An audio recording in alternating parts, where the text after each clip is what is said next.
Azan itu terdengar bukan dari kejauhan. Ia terdengar seperti di sebelah jalan kecil itu, tapi di sana nggak ada masjid atau musola, yang ada hanya rumah kosong yang sudah lama tak berpenghuni.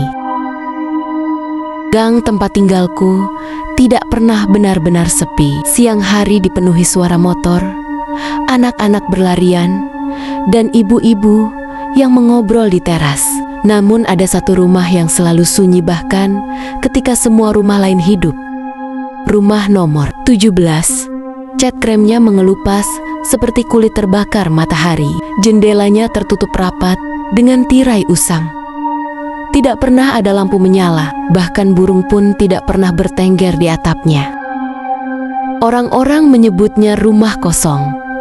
Aku pindah ke gang itu karena murah. Tidak pernah terpikir untuk bertanya lebih jauh. Hari itu, hujan turun deras menjelang maghrib. Aku baru pulang kerja, basah kuyup.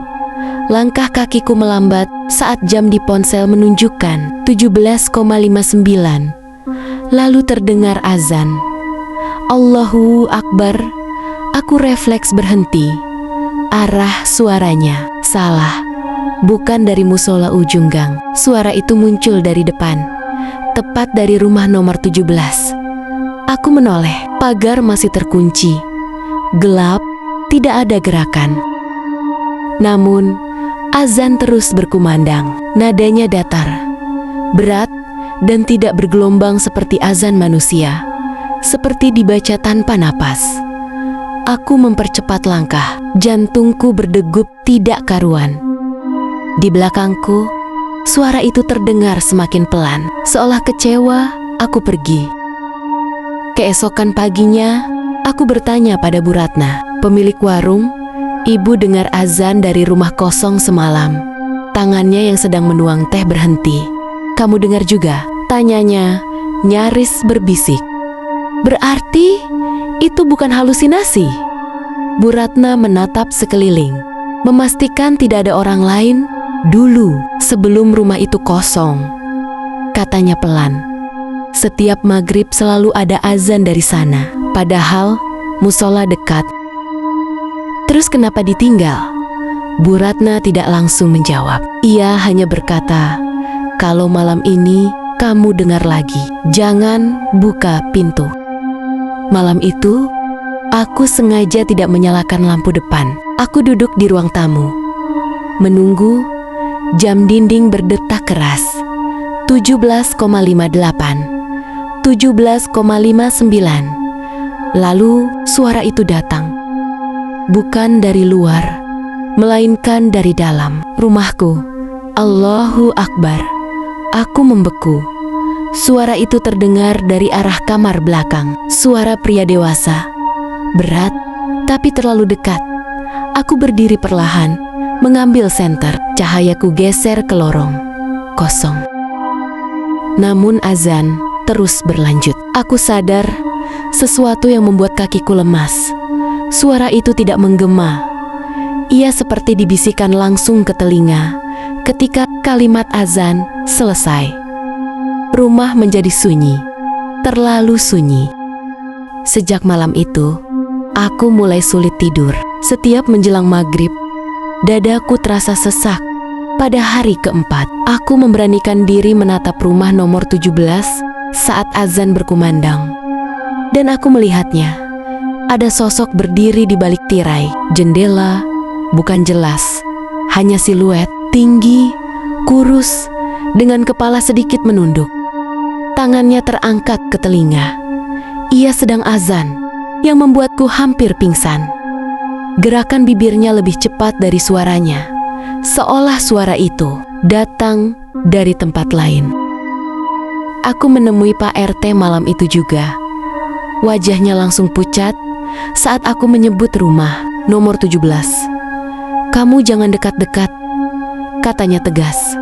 Ada apa sebenarnya? Pak RT menarik napas panjang. Dulu yang tinggal di sana itu marbot musola. Orangnya pendiam, rajin azan. Tapi suatu maghrib, azannya tidak selesai. Maksudnya, warga dengar azan berhenti di tengah. mereka ke rumah itu dan menemukannya sudah meninggal. Mulutnya terbuka, seperti masih mengumandangkan azan. Aku merinding. Sejak itu, lanjut Pak RT, setiap ada orang baru yang tinggal lama di sekitar situ, azan itu muncul lagi. Terus orangnya kemana? Pak RT menatapku lama. Mereka pergi atau digantikan. Malam ketujuh, aku terbangun jam 2:11. Ada bau tanah basah di kamarku, padahal tidak hujan. Saat aku membuka jendela, jantungku hampir berhenti. Pintu rumah nomor 17 terbuka lebar. Gelap di dalamnya seperti mulut besar. Angin keluar perlahan, membawa suara samar. Allahu, belum lengkap. Seolah menungguku melanjutkan azan itu. Tanpa sadar, kakiku melangkah keluar rumah. Setiap langkah terasa berat, seperti ada yang menahan. Namun suara itu menarikku. Saat aku berdiri di depan rumah nomor 17, aku sadar satu hal. Tidak ada kunci rusak. Pintu itu dibuka dari dalam. Aku masuk, di ruang tengah ada sajadah tua. Di atasnya, bekas hitam seperti noda terbakar membentuk siluet tubuh manusia. Dan di sudut ruangan ada cermin. Di cermin itu, aku melihat diriku sendiri. Memakai peci, mulutku terbuka, mengumandangkan azan. Aku berteriak, tapi yang keluar dari mulutku adalah Allahu Akbar. Suaranya bukan suaraku. Aku mencoba menutup mulut, tapi rahangku terkunci. Dadaku sesak, seperti napas ditarik keluar. Di belakangku, seseorang berdiri, berbisik pelan. Sekarang giliranmu menyelesaikan.